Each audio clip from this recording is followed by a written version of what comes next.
Hello, dear listeners, and welcome back to another episode of our podcast. Today, we're going to delve into the fascinating world of cooking methods and how they can impact the nutritional value of your food.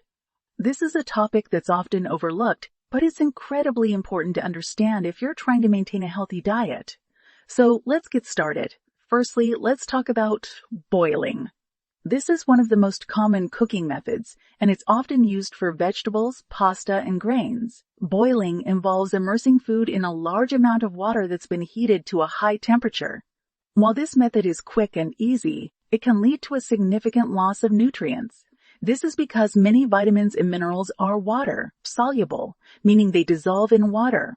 When you boil food, these nutrients can leach out into the water and be lost when the water is drained off.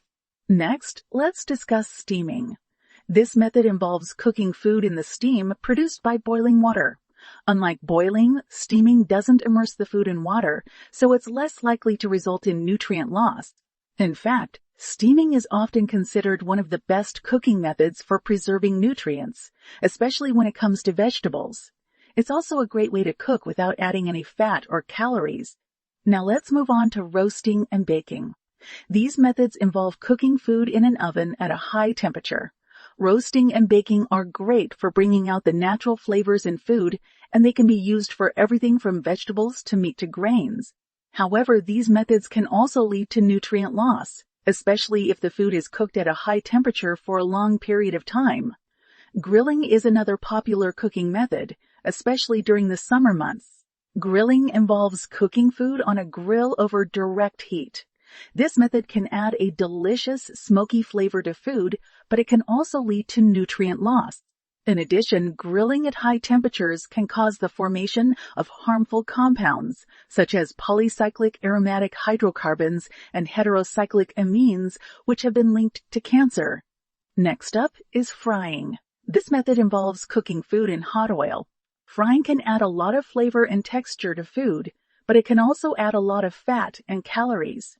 In addition, frying at high temperatures can lead to the formation of harmful compounds, such as acrylamide, which has been linked to cancer.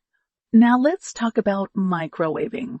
This method involves cooking food in a microwave oven, which uses electromagnetic waves to heat food.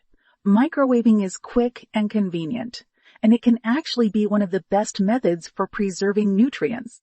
This is because microwaving often requires less cooking time than other methods, which can help to minimize nutrient loss. Finally, let's discuss raw food. Eating food raw can be a great way to preserve nutrients, as no cooking method is completely without nutrient loss.